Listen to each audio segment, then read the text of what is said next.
from an artist point of view and a creator point of view, I love taking up physical space and going to a shop or going to a bookstore and seeing the book or the issue on the shelf amongst everything else. Like that's great, rather than being on a, let's say Comixology or something, and you're flipping through and you're an icon, which is a great feeling to have. But it's different than seeing your work take up physical space in the world.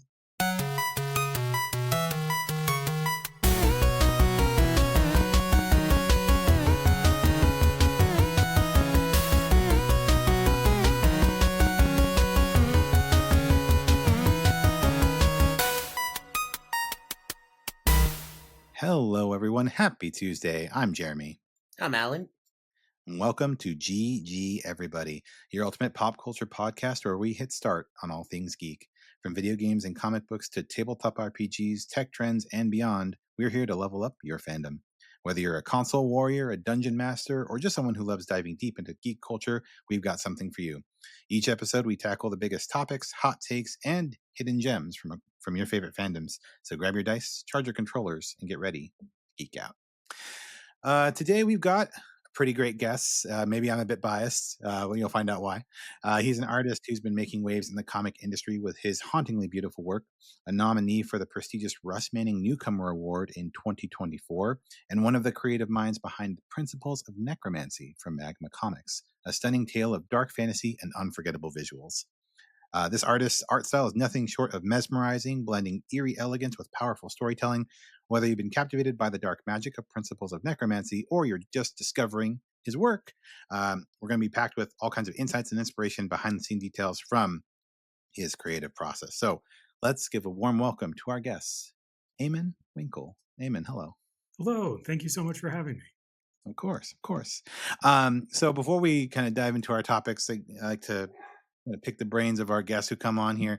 So tell the folks a little bit about yourself and about your background. So, I think your recent breakout work has been with Principles of Necromancy, but what path sort of led you to that, and what sort of work were you doing before, and where are you headed next?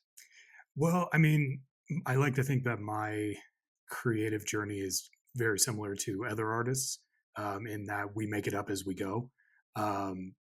The longest time, I mean, I've always been drawing ever since I was a kid, and that's just something I always knew I wanted to do.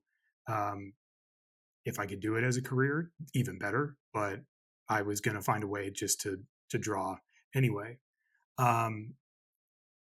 Previously, before Principles of Necromancy, I was just doing anything I really could, whether it was illustrations for like children's books or covers here and there, pinups here and there, commissions especially.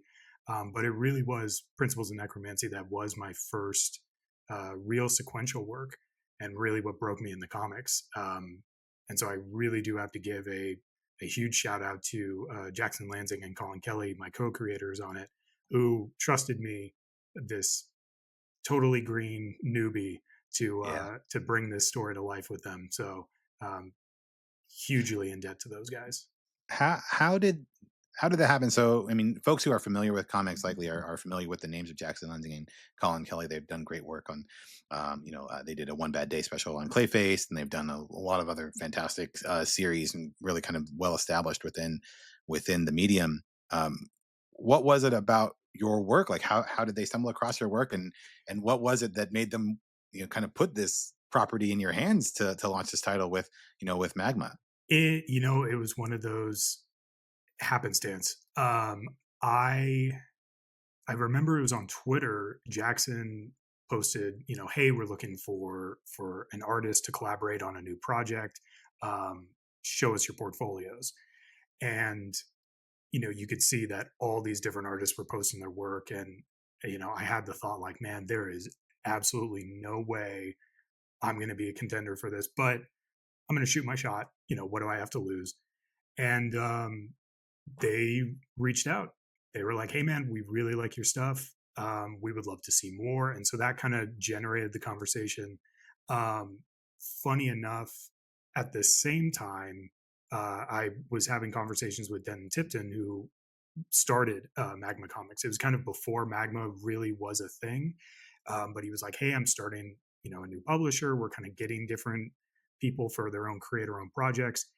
And he was saying, "I have some guys that I think I would like to pair you with. I think you would be a really good um, collaborator with them." And he hadn't told me who they were. He was kind of acting as the liaison between them and me. And it wasn't until right before, I want to say San Diego 2023, that he was like, "Oh, it's Jackson Lansing and Colin Kelly. They're going to be there. You should talk to them." And so it was this weird, like, the conversation was happening in two different places, but we just did not realize that we were all working together on like building this thing. And so I found their table. I went up to them and introduced myself, and from there it was just let's build this thing. It just became something, and now we have this book. Yeah, yeah. Um, Obviously, when you're entering into any sort of venture, like any alumni of group projects, right, can speak to how people work differently, right, in different ways. Like there's like the group leader, there's people who are like going to slack off to the last minute. There are people, people communicate different ways, they work different ways. You know how did your working relationship with Jackson and Colin kind of evolve? Like was it pretty natural, or like like how did that come to be? It honestly, it was great, and especially never having been in a project of this caliber. um, I went in with open eyes and kind of looked to their lead, because these guys, they know what they're doing. They're big names, they're veterans. So I really took it as, watch what they do and learn. But honestly, it never felt like work. It just felt like three friends hanging out and just spitballing ideas and just having a good time, and then figuring out, oh yeah, we actually have to like make something. It's not just us like having a Yeah, conversation. we gotta Um, get some pages done yeah, now. we have deadlines. Yeah, But it was great. Honestly, it was just a blast. We would have weekly meetings where we'd go over things, and um, that's where we'd kind of throw out ideas. And it wasn't um, like they provided the script, and I would provide layouts and designs and all this, but it was very fluid. It was very like give and take. Like, well, what if we did this? Um, a lot of conversations, and it wasn't just this is the story how they see it, and draw what we've written down. They really wanted it to be we're all co-creators in this, which yeah, was yeah, a really great experience to have. yeah. How did your, I guess, your artistic skills or abilities kind of get pushed or stretched going from? Now I know you had done some pages and such before, right? It wasn't just covers and that sort of thing prior, but this was, as you mentioned, your first like full sequential. So how did you feel your skills sort of evolve in taking your art from the sort of like one shot, static image, uh to being able to flow right through a Right. narrative? Yeah, I mean, the major thing, it really was trial by fire, because to go from doing like a page or 2 pages for a project, and it was kind of a casual sort of, yeah, turn them in whenever you can, to a this is a monthly book. You have X amount of time uh, per issue to get it done, plus you have to allocate enough time for the colorist, in our case Jay Photos, to do his work. um, that was the biggest thing to learn, was making sure I was giving myself enough time on these pages, um, and also making sure, like everybody else, I wasn't like holding anybody else up. um, and I remember turning in my first like probably 5 pages of the first issue, and just sweating bullets and just waiting for that email of like, how does what does everyone think, because they really hadn't seen my interiors before that. And so I was very worried up until that point, and then they came back and they're like, dude, this is awesome, this is exactly what we were hoping for. And it was like, okay, somehow I did something right. Yeah, and that gave you the confidence to kind of keep rolling with it, And right? yeah, Yeah. until I had to send out the next 5 pages, and I was like, I Yeah. hope I'm still doing this right. Yeah, no, the imposter syndrome is real, right? Like you're like at some point they're going to realize I'm not good at this, right? I'm Yeah. still waiting for them to be like, we actually meant for a different Eamon Winkle, but you know Yeah. what? You worked out just as well. Yeah, you're a good second string. No, never. Well, awesome. I appreciate you kind of sharing some of those insights. I personally, like I said, I'm a little biased. You and we met some time ago now. I think it was WonderCon 2023 that we met. Maybe Yes, I even, believe so. yeah, around there. And I've got a couple of unique pieces of yours on my wall. Proud owner of an Eamon Winkle slab. I think it's the first one from You CGC. have the first official Eamon Winkle slab. There you go, man. I'm I'm going to hold pretty on to I'm that. I'm pretty sure. Yeah, That's going to be worth yours is something. Antiques Roadshow in like 100 years. They're like there you Eamon go. Winkle, wasn't me? No. Anyway, um, but yeah, so I'm a huge fan of your work, obviously, and big fan of you as a person as well. Super chill guy. And if you're out there listening to this and you haven't checked out Eamon Winkle's work, please do so. Find him on. Well, why don't we start by telling people where they can find you? Your handles and things like that, and then we'll dive into these topics here. Yeah, social media is always this ever-changing thing. You can find me on Instagram at Eamon Winkle, EAMON WINKLE. Um, that one surprisingly was easy to get. You can also find me on my website, same thing, eamonwinkle.com, also easy to get.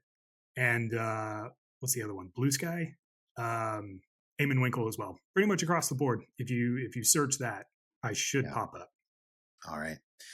Okay. Well, that was all great, but now we're going to dive into some news around comics and just a chat about the industry at large, because comics, they're looking a little, they're hurting a little bit these days. So we've got the biggest piece of news that came out these last couple of weeks was that Diamond Comic Distributors filed a Chapter 11 bankruptcy. And for those who aren't familiar, Diamond Comic Distributors is one of the largest distributors of comic books for big for the big two, for really a lot of other publishers as well. Um, and they're the way that comic shops get books every week and are able to put them in the hands of readers, and then in turn pay writers, pay artists, and everybody in between. So there, these struggles likely will be affecting retailers and publishers, and it could lead to shifts in some of these distribution dynamics, et cetera. And so I guess Eamon, you know you're not a retailer, right? But you are in the industry as an artist. You're doing this work. Have you? What are some of your initial thoughts on this filing, and maybe what you think it could mean for you as a professional in the space? Yeah, I mean, it's one of those things. Um, I think we're all feeling it, and we all have our speculations. It is going to be interesting to see what happens. But my initial sort of reaction to it is, um, it's kind of a question of like, well, how did this happen, sort of thing. When you have, for the longest time, Diamond being the only distributor, um, you get every once in a while little tidbits of information like there was people weren't getting their books, or retailers weren't getting their books, and you kind of have questions of like, well, how does that happen if you're only if the only thing that your company does is distribute books? um how's that mess up? But it's one of those, it's a bigger thing than I can say like what went wrong or anything. But it it is going to hurt. There's no doubt about it. Yeah, The big two, Marvel and DC, are going to be they're going to be fine. yeah. They're gonna have alternatives, whether it's Lunar, I believe. What's the other one? Penguin. Penguin, yeah. Yeah, So Marvel went a quick correction. They previously Diamond was the name in the game, yeah, right, for quite some time, and then for like in 30 years or something. Like it was yeah, theirs. about 40 years. Yeah, just about 40 years. Yeah, And then with COVID-19 in 2020, it forced them to halt their operations. And as a result, they had to, there were changes that were made. And then by the following year, Marvel had gone to Penguin Random House and Mhm. DC had gone to Lunar, right? Um, but even still, like they remained and have remained, right, a pretty large distributing company for, for these other publishers, especially some of the smaller publishers, right, that are trying to get up and running, like Image, et cetera, et cetera. And I Well, think Image isn't small anymore, but yeah. but I think that is really where we're going to see the biggest effect is the big publishers are going to find alternatives, Sure. but the small publishers, the up and coming ones, where it's really imperative that their books get on shelves and take up space. Right. Um, I think those are the ones that are really going to be hit hard by this, because Yeah. when you're especially like a creator owned, or a first time publisher or something, where you're trying to make a name for yourself, or you're trying to make your book stand out, it needs to be on the shelf, and it needs to be there reliably. Like if your date that you're advertising is, say December 10th, but it comes out weeks later, or it's just unavailable for people for the longest time, it's Yeah. gonna lose that hype. And yeah, if it's your first issue, if it's your second issue, um, it's not good. Yeah, you're gonna lose that momentum, right? Yeah. And this is a big thing, you know, I if you are if you're interested in the comic industry and you're interested in helping, comic creators, the thing that they'll tell you is to pre-order, right? Yes, Um, absolutely. the thing that they'll tell you is to place the order for those books by the final order cutoff. And it's funny, Alan, I'm thinking, in the gaming industry, right?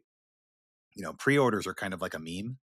Like when they Isn't it talk like about like. basically isn't this like the equivalent of a Steam wish list now? Like put us on your wish list on Steam.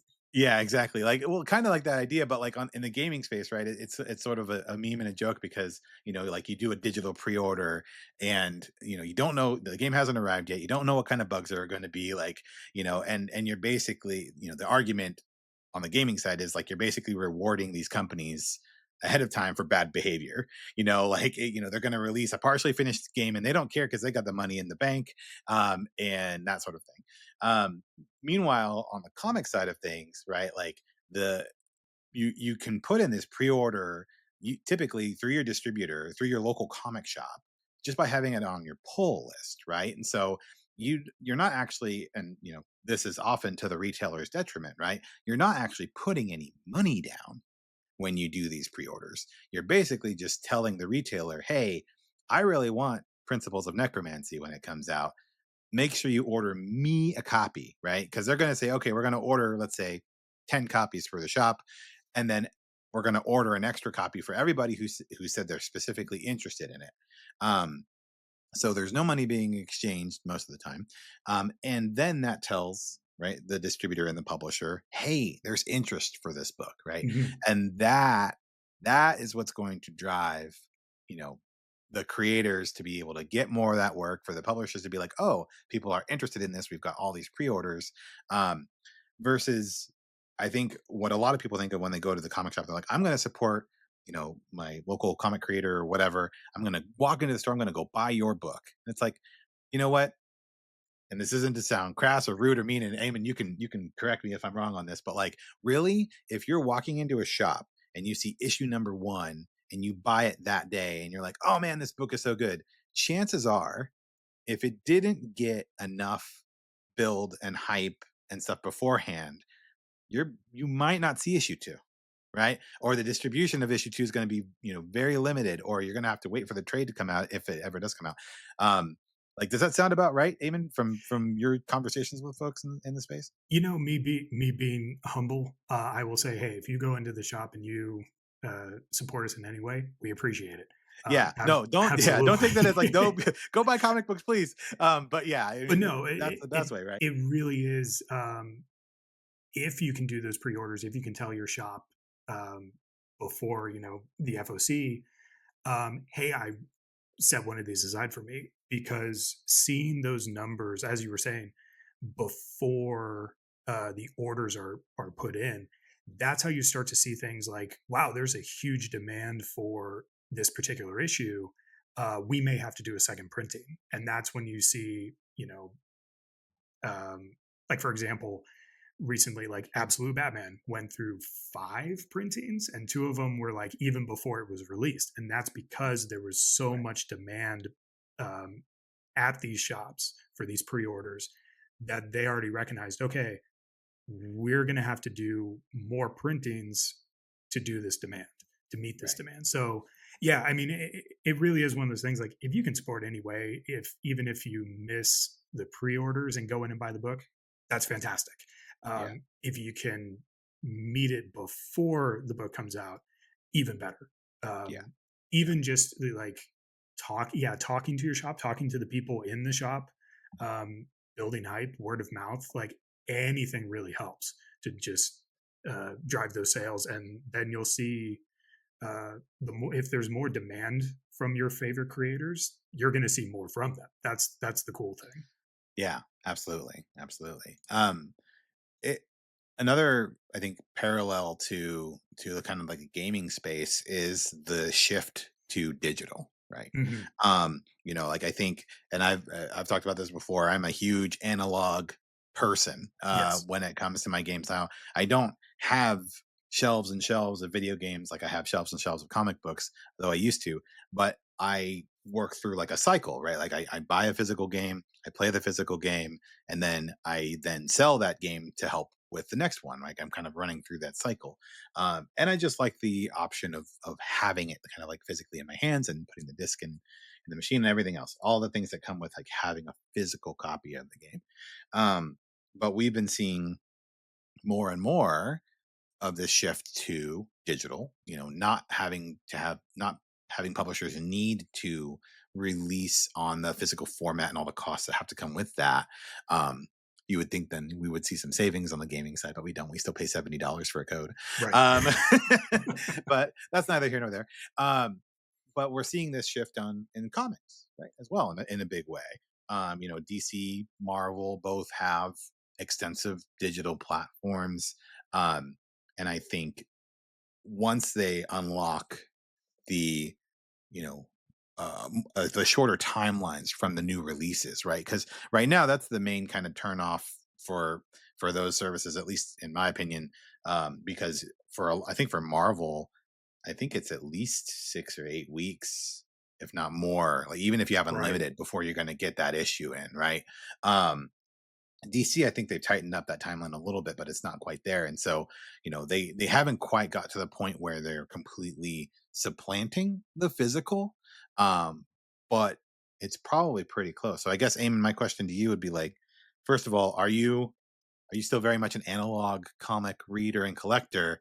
And secondly, like what are your thoughts on, this shift to digital, from like a collector standpoint, from an industry standpoint? There's no better feeling to me than being able to physically hold the book and flip the pages and go back and forth.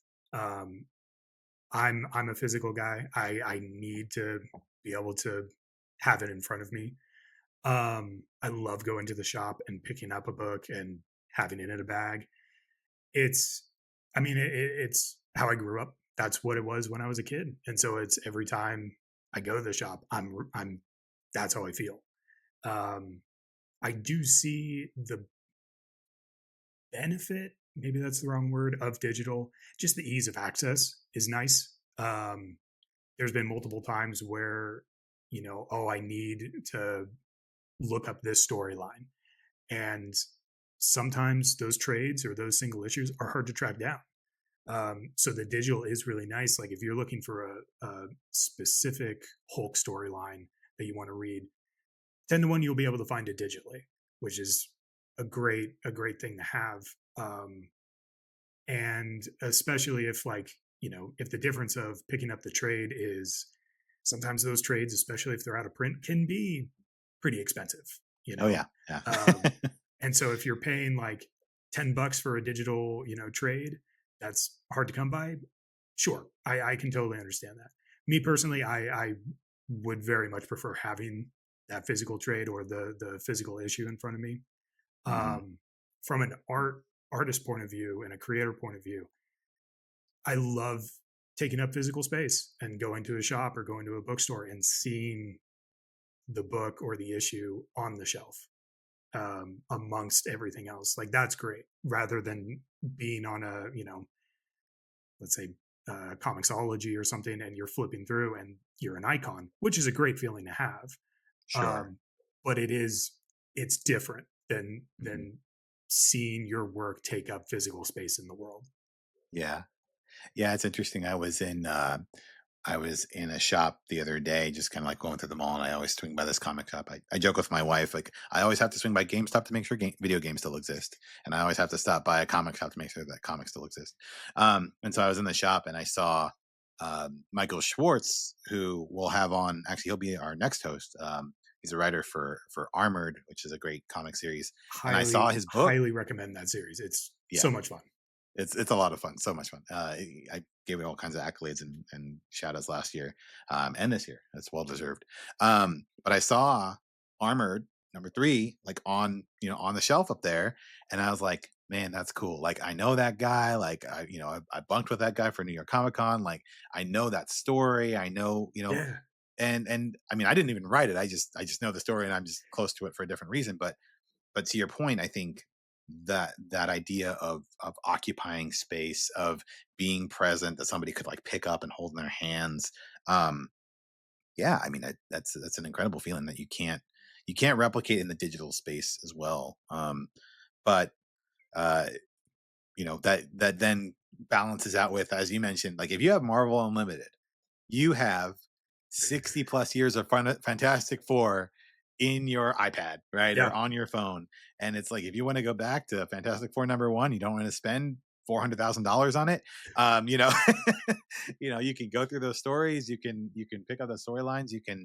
It does kind of grant that accessibility of those narratives. And so, um, I would love a world where they can kind of coexist and each have their own place in their own time. right, Um, but my fear is, and I think we're seeing it bear out in reality, is that digital is only going to get bigger and hungrier and take up, ironically, take up more of that space. sure.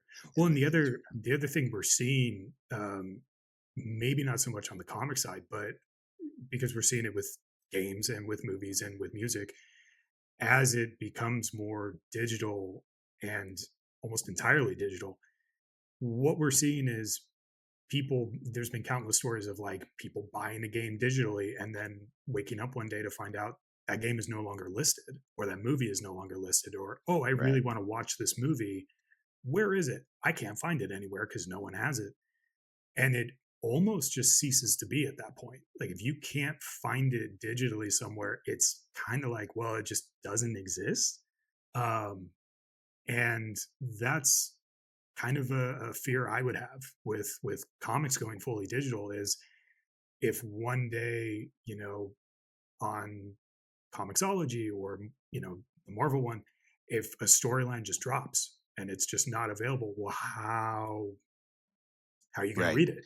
Yeah, if it was only ever available in a digital space and then is Sure. no longer available in a digital space, right? The ability for them to kind of like revoke, like its name is erased from the history books entirely. Like nobody knows it ever existed. Right. It's like what is it? Webtoons, is that the platform? Yeah, Um, what Webtoons does, like manhwa and stuff, like yeah, like they do a variety of different things. yeah, and it's great. It's an amazing platform that people can get their creator-owned stories out. But yeah, it's kind of that idea, like if the website, knock on wood, just you know fell apart one day, or like they can't get it up and running, you can't access those stories. And Right. so it is kind Lore of, Olympus. I mean, that's in hardback now, right? Like like congrats, there's yeah, some stories, you right? made the Like jump.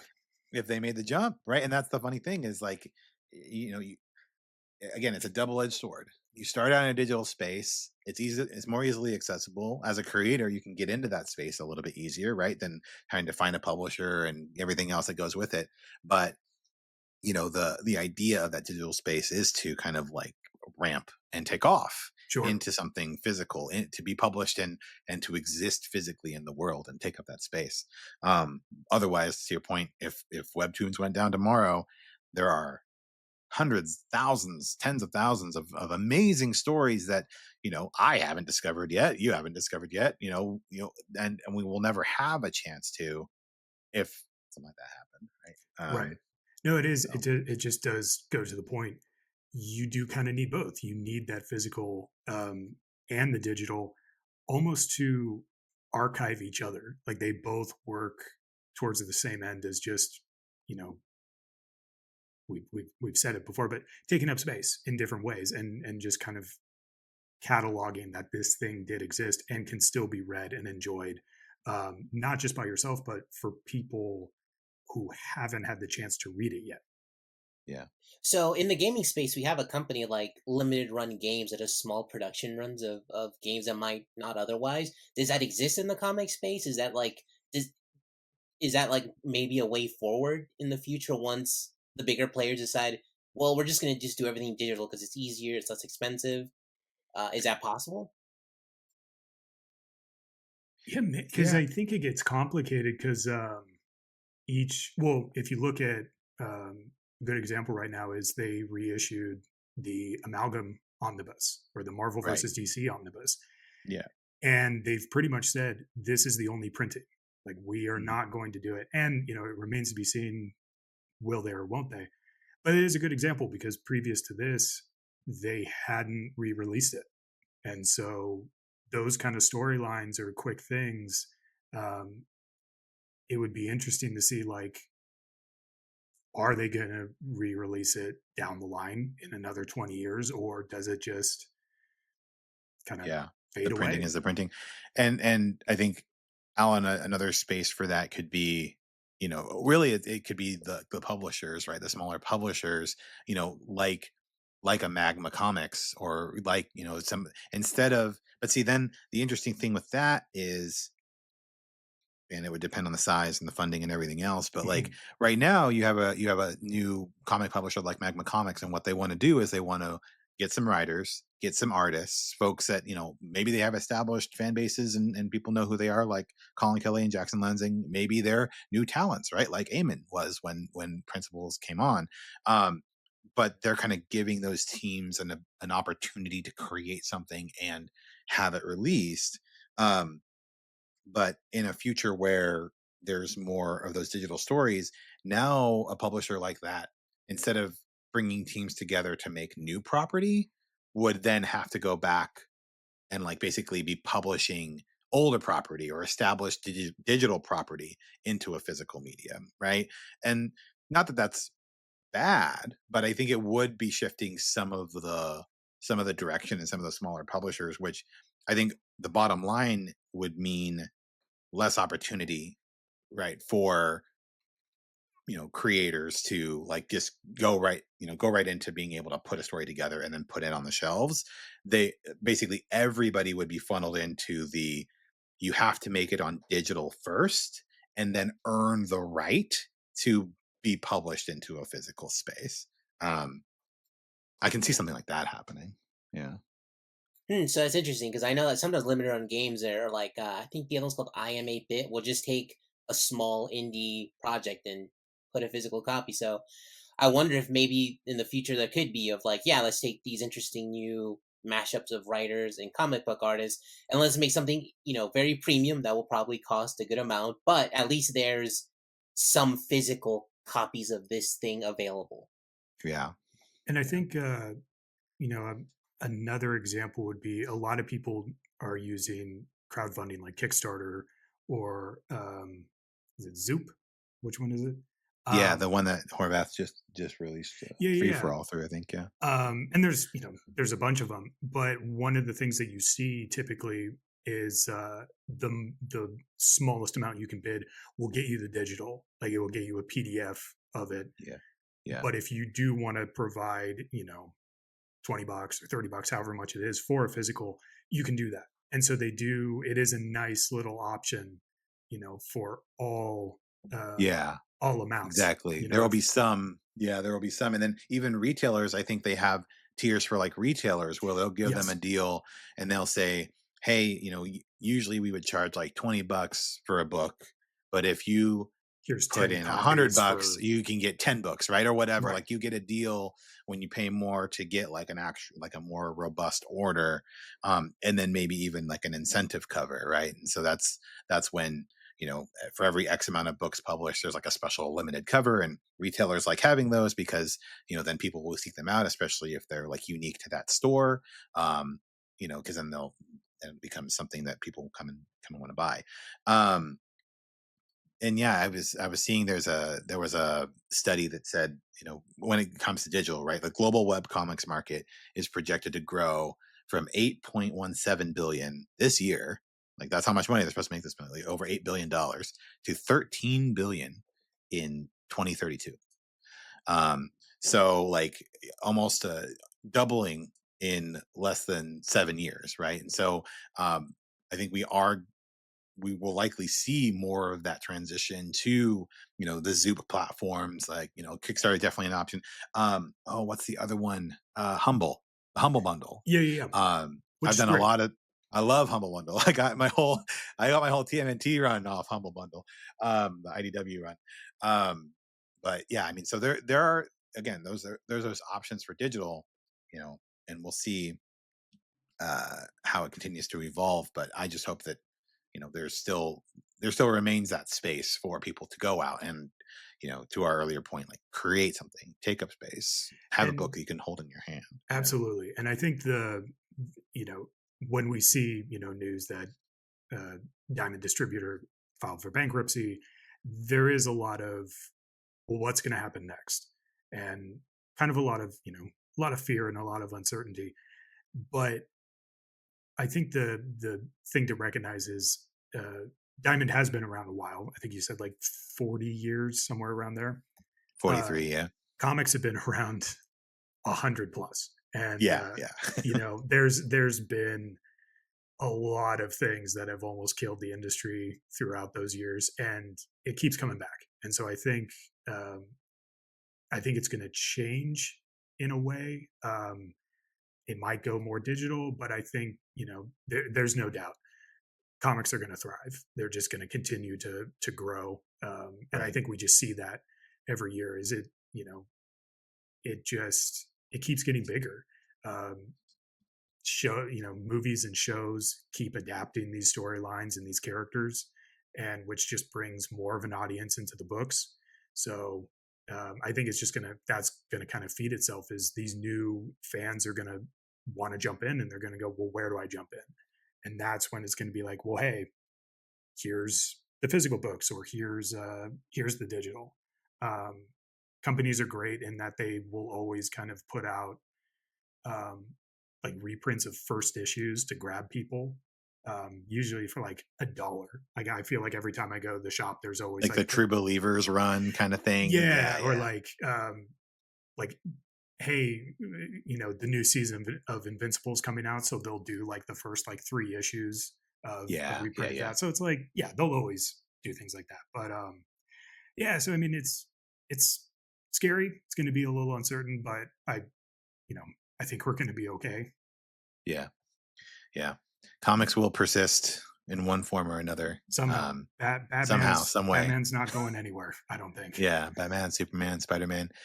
Um, and yeah, again, I think the way that and I before we leave this topic, I mean, I definitely agree. I think the big pillars aren't going to go anywhere, right? I think maybe more of the concern, or something that we want to continue to keep an eye out for, is how the smaller Yeah, voices and the smaller heroes and like the unique stories, how we can kind of like preserve those as well, right? Like how do we continue to make Principles of Necromancy or Armored sure. or like some of these smaller ones? And the way that happens is through crowdfunding, right? It's through more of that exposure. And as we mentioned earlier, definitely buying it when you see it in the store, if it's something that speaks to you and you like it. But even better, if you catch on to that wave of Right. news and hype, And getting yeah, that pre-order in, and supporting those creators. Yeah. so yeah, supporting the creators, spreading word about them, sharing their work where you can, all those little things. It seems, even just sharing like on social media, it doesn't feel like much, but it really is Yeah. because you never know who might see those things, or um, somebody might see it and go, I'm going to go pick up that book. And then it just grows from Yeah. there. So um, if there's a book that you enjoy or a creator you enjoy, any little bit to support them goes a long way. Yeah. All right. Well, enough about little creators, small industries, small stories. Um, our next major topic is on the Xbox Developer Direct. So the Direct happened last week and covered a handful of pretty exciting announcements, and including the announcement of Ninja Gaiden 4. So before we get into it, first, Alan, are you a Ninja Gaiden fan? No, that game like destroyed me as a kid. Like my older brother would play it, but me, like I'm like, no, I want no part of this. Yeah, yeah. That game definitely kicked my butt. Eamon, were you ever into Ninja Gaiden when you were younger? You know what, I had to look it up because I mean, I was thrilled that a new one's coming out, and I had to sit there and go like, when was the last time I played Ninja Gaiden? And it was Ninja Gaiden 2. And Mhm. I went on YouTube and like looked up, videos of it just to get that nostalgia. And I was like, I remember that part. I almost broke my controller at that part. Like Yeah. it's one of those. It is a hard game, but it's a lot of fun. Yeah, Um, yeah. yeah, It was definitely during that sort of action game renaissance, like Devil May Cry, yeah. and a lot of like I think Bayonetta came out a bit after that, but even still, like that kind of like feel, right? Um, and it's interesting you're mentioning like watching the old videos. I was also kind of seeing the comparison between like the Ninja Gaiden 2 Black, which also was announced as like a shadow drop, like the Mhm. remake, right? And the classic Ninja Gaiden 2. And I was like, holy crap, like Ninja Gaiden 2 holds up really well. Like I was amazed. Like I was watching this, I'm like, yeah, there's definitely better textures, better shadows. Like, they've cleaned up the models and stuff. But you watch those old, the old clips, and you're like, man, that game looked really clean We for the time. it was 2005, I think, and we were in the future. I mean, it Yeah, was just like this is. well ahead of its time. It was clean, and yeah, there was something special. Same with like Doom 3. Like back then, it was like that Mhm. game looked so good, and you look at it now, and it still holds up. Yeah, absolutely. Um, so yeah, they announced Ninja Gaiden 4 for a fall 2025 release. Like this game is not far off, which is awesome. Because we've talked about when they announce games that are like 4 or 5 years away. I'm like, why are you even talking to me right now? Like, I'm going to be an entirely different human being in 4 or 5 years. I might not even like video games anymore. I don't think that's true, but um, yeah, so the fact that it's coming so quickly definitely had my attention. And then, of course, the shadow drop of Ninja Gaiden 2 Black, right? I believe it was. So kind of like the remake of it. But yeah, I mean, Alan, did you any other thoughts on? I mean, it's featuring Team Ninja and Platinum, which was super exciting to see. But any other thoughts on that initial announcement on Ninja Gaiden 4? No, I was surprised by Platinum. I did not see that coming because like Team Ninja, I didn't think they would like say, yeah, here's this, hey, this other dev, go ahead and take. Like I think they're almost like a 50-50, but I didn't think they would share it out. But I mean, I think that's probably what helped them get both Black 2 and 4 out like in 2025. Like if they would have done it by themselves, it probably taken them way longer than that. Yeah. But yeah, I still want no part of either of those games. You'll support it Well, from afar. yeah, I might just give it a spin on the Game Pass cloud and see how that's good. See how that goes. Um, were there any before we just kind of like go through the list of what was there, Alan? Are there any games that they announced at the direct that kind of jumped out at you that you're excited about, or any Oh, Claire, announcements? was it Claire Obscure Expedition 33? Like Mm, when they like I was very doubtful of this, right? Because it's like, oh, it's a small team and like they're heavily inspired by JRPGs and they're kind of trying to do their own sort of spin on it. And it looked impressive, like the UI. It was very Atlas coded, like the Persona series. Hmm. But once they actually showed the story and like the actual hook of, hey, every time this number goes down, anybody above the number is like passes away right then and there. Like that was sick. I'm like, I'm so in. So I'm Yeah. so much more excited for this one than I was like 3 weeks ago when all we knew was like, oh, it looks kind of pretty, but not much else. Yeah. Yeah, I know they hadn't kind of divulged that bit of narrative, but I think the expanded story trailer, and of course being able to see a bit more uh of the combat as well.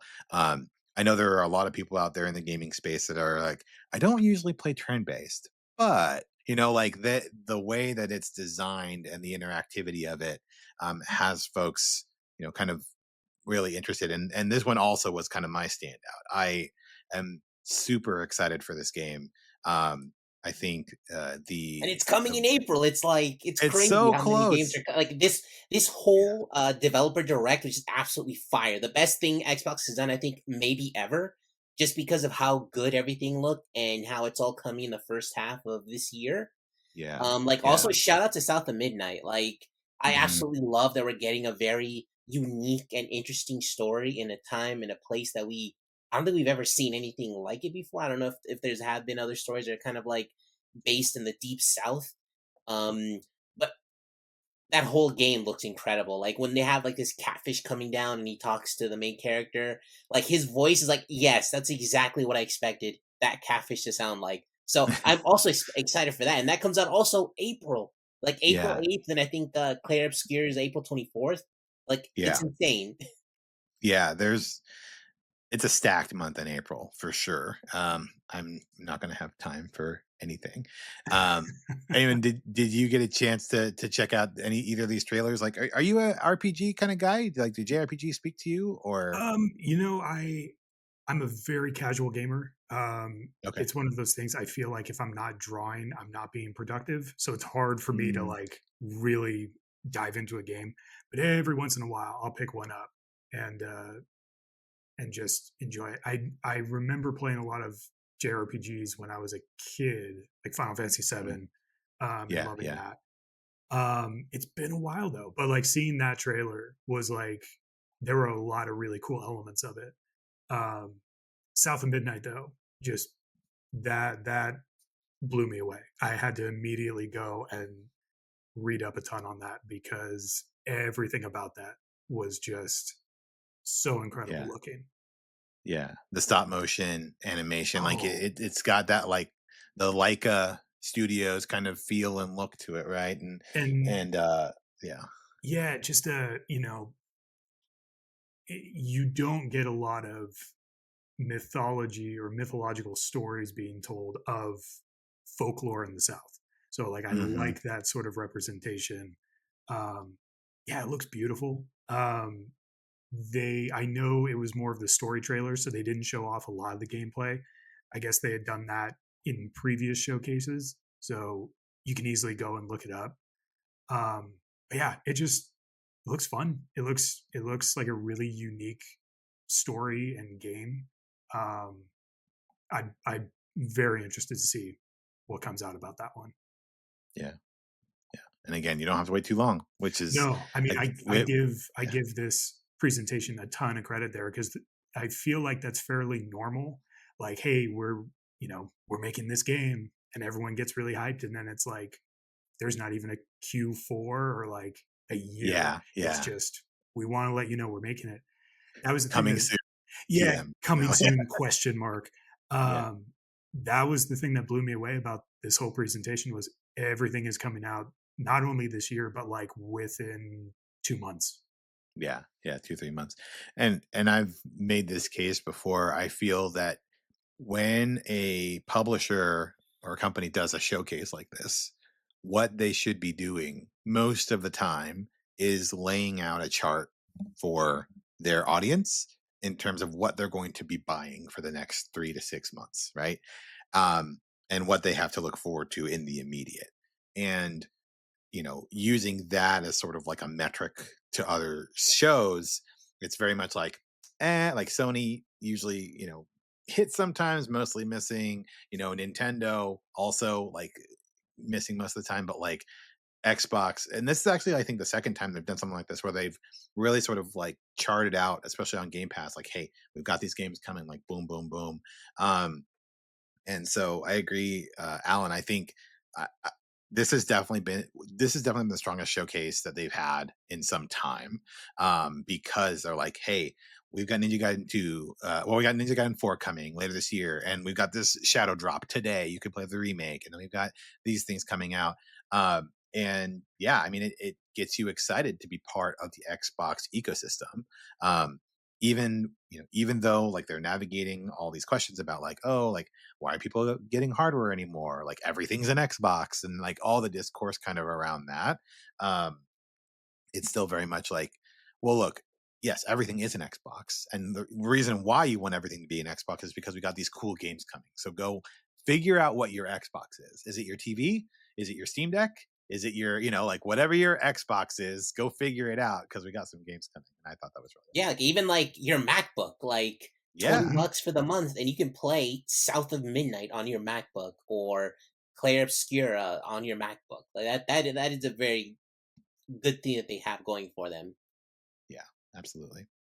Um, Yeah, they mentioned some enhanced external storage support. So a recent beta update for the Xbox Oh Series wait, hang on, X. Jeremy, hang on, hang on. What's up? What? We left all that without even mentioning Doom: The Dark Ages, like the Oh, most right. Doom game to ever Doom. Like Yes. that's all, and that's coming in May. It's like you've got like a span of about a month to play South of Midnight, Claire Obscure, and then Doom: The Dark Ages. And if you're a member of Game Pass, like they'll just be there day Yeah. one. Yeah. Well, It's Game Pass padding out Ultimate. your Sorry, Game Pass summertime. Ultimate. You need Game Pass Ultimate. Yeah. Yeah. Um, yeah. Doom: The Dark Ages for sure. I mean, I know, Eamon, you were mentioning Doom 3, I think earlier, and like how it kind of held up. But yeah, I mean, more Doom, say less. Like I think you got a lot of folks who are really excited to see that. And I admittedly haven't really sunk myself into the Doom kind of world a ton. Definitely appreciate the impact on the broader industry. Doom guy, and just killing demons for the lulls. But yeah, I mean, this looks awesome, and again, something else to look forward to before the summertime, which is pretty awesome. I do just want to say real quick about the Doom trailer. Mm-hmm. This is kind of aging me a little bit, but it gave me such Rygar nostalgia with the saw shield. I don't know if you ever played Rygar back in the day, but that's what No, immediately came to mind. It's interesting. yeah, it's kind of the same as like the Bayonettas and all that, very action oriented, but it's his weapon of choice is a shield with like a saw blade around it on a I got chain. it. And Yeah, so I just pulled it up here. Like that's really sick. yeah, there was the little kid in me that was like, wait a minute, that why does that look familiar? So Yeah, yeah. yeah, but that whole game just looks like a heavy metal album. Nice, nice. Um, so yeah, other things that came out of the showcase. We'll get to the hardware here in a second. So expansion of the Xbox Game Pass library. So titles like Sniper Elite Resistance and Citizen Sleeper 2 are set to join the Game Pass lineup, and also recent releases like EA Sports UFC 5 and the original Diablo was added as well. So again, Game Pass continuing to be, you know, or continuing to make the case for being one of the best deals in gaming, right? As part of Xbox's broader strategy of, maybe they're not selling hardware anymore, or maybe it's not so much hardware focused if everything is an Xbox. But the key is that everything's an Xbox, and you need to get your Ultimate subscription. That way, as all these games come out, whatever you're playing on, if you're playing on your MacBook, if you're playing on whatever your Xbox Series S or X or whatever it is, that you are able to enjoy all these games. Um, and you know what? It's another subscription, but it's a subscription that's worth it. You know what I mean? I think it's worth Also, just a reminder, I used to have like a little deal corner in our previous iteration of our podcast. it. Ah, Keep an yes. eye on woot.com, woot.com. They will often have Game Pass Ultimate for basically half off. So like a 3-month code for $30. Mhm. compared to 60. Like at $10 a month, that's like a crazy good deal. Yeah, and I think they usually will cap you at like 3 3 like blocks of that. So but still like you could get 9 months for like $90. And then you know, you don't have to use those codes right away. So your timer doesn't start until you redeem the codes on your Microsoft account. So they'll just email you the codes, and then when you're ready to activate them, then you just drop it in there. You know, so Eamon, if you're busy in deadlines and stuff, and you're like, I don't want to use my 3 months yet, that's fine. You can wait until after when you're not busy, which is never. But even still, you can wait until you're not busy. Someday. Uh, and then cash it in. Same thing with other people who might have some bandwidth issues. But yeah, great thing to keep an eye out for at woot.com. No, we are not sponsored by woot.com. But woot.com, if you're listening, we'll take some money. Hardware and system updates, enhanced external storage support. So a recent beta update for the Xbox Series X and S introduced support for external hard drives exceeding the previous 16 terabyte limit. So now you can hook up a massive external drive to host your huge Xbox game library if you want it all downloaded and ready to go. Also, more network quality indicators for cloud gaming. So, real time feedback on connection issues during cloud gaming sessions to help them troubleshoot and improve their experience. And then more conversation about the Xbox handheld console. They've announced plans for a new handheld device that aims to integrate the best of Xbox and Windows gaming through a specialized operating system. This is what I'm excited about. I am all about. Same. I want it so bad, but I like want it so badly. realistically, from everything that I've heard, like all the talk is like, oh, that'll probably be like their next gen, sort of like their next Xbox will just be like a handheld. Yeah, because they kind of see, right. They see the direction of where it's going. And again, I think we talked about this when we had Aiden on last time. Uh, like the evolution of the handheld console to me has been like really fascinating, right? Because like we had obviously the OG, we had the Game Boy, right? And then we kind of went through the various iterations of the Game Boy. We had the Game Gear briefly, and then the PSP, which I loved my PSP. I played so much on my PS Vita, my PSP, uh, and for the longest time, I thought that was going to be the future of handhelds. Was like this other kind of smaller designated system for handheld experiences. Um, but instead, with the release of the Nintendo Switch, right, it shifted to no, we don't want a handheld console to play handheld games. We want a handheld console to play all of our games, right? We want to play the full gaming experience, and we want to be able to bring it with us. And so kind of watching that evolution, right? Like from the Switch to the Steam Deck to the Lenovo, you know, and all these products now that have come out, uh, to the point where now obviously Xbox is saying, hey, we're going to do our own, we're going to integrate our UI and everything with it. Um, I think that's awesome. So I'm super excited. I love the handheld form factor, and so I'm excited to see what Xbox does with it. Are you much of a handheld gamer, Eamon? Like, like I know you don't play a ton of games, but like if you were going to play games, it's like a handheld or a portable experience more appealing to you? I think for me personally, I do like the home console just because, and I think for me, it is sort of a like, it's easy to limit myself in that sense. Like, okay, I'm giving myself an hour in this like station that I can't move. Because I think for me, if I had the option of a handheld, it would be like, well, I could, I could bring it with me. I can take it anywhere, and then realize, oh man, I haven't gotten anything done because this thing is constantly following me and chirping at me to continue playing. But like I have, all my friends have a Switch, and like seeing how far handheld gaming has come in even just my lifetime from the Game Boy to the Switch is incredible. And I'm excited to see what Xbox does with it. Because I know the Switch, like their hardware can kind of be limiting as far as what they're able to do, but I think Xbox will kind of be able to take it up a notch and just push the boundaries of what handheld gaming can really do. Yeah, absolutely. Um, All right. And then the last thing that they had, or just kind of the call out, was they are officially shutting down its London Experience Center next month. And so, they closed 83 of their stores globally in 20 after COVID and everything. And so, after closing the London Center, New York will be its last physical consumer space worldwide.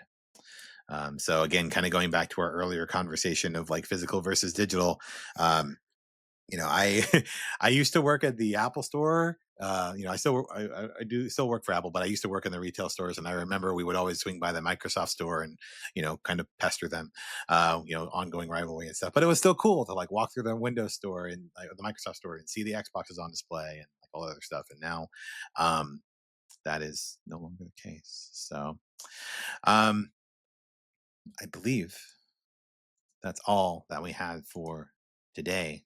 Alan, you don't have any deals for us today, do you? No, sadly, the Game Pass deal, which I can't remember if I sent it to you or not, Jeremy, because I often pester you with the deals. It's true. Um, Oh, you know what? Oh, I will say a deal that I missed that I'm feeling the pain, and that is Steam had refurbished Steam Decks, OLED Steam Decks this past week for the very good terabyte prices. models. Yeah, terabyte OLEDs for $519, which is like I think $130 off retail. So not bad. And then they had a 512 for I believe $439, and you can upgrade the storage. So yeah, I was going back and forth. I was really thinking about because I feel like they're going to be upgrading it soon, like the hardware. I just feel it in my bones. I know Gabe's going to make me out to be a liar, but uh, so I didn't end up pulling the trigger, but I was this close. So keep an eye out on Although, Steam. if you're looking for PS5 hardware on the PlayStation Store, they brought back like their holiday pricing, so like $75 off all their like the Fortnite bundles of the PS5 console. Though they're on sale still. Good to know. All right. Well, thanks for joining us on this epic quest through all things geek as usual. If you enjoyed this episode of GG Everybody, be sure to give us a follow, leave us a review, share it out with your fellow fans. Again, get in on that hype and get other people excited. If you got a topic or a hot take, you can let us know at contact@thegeeklygrind.com. Love to hear from you. Until next time, may your save points never be too far away. GG Everybody. See ya.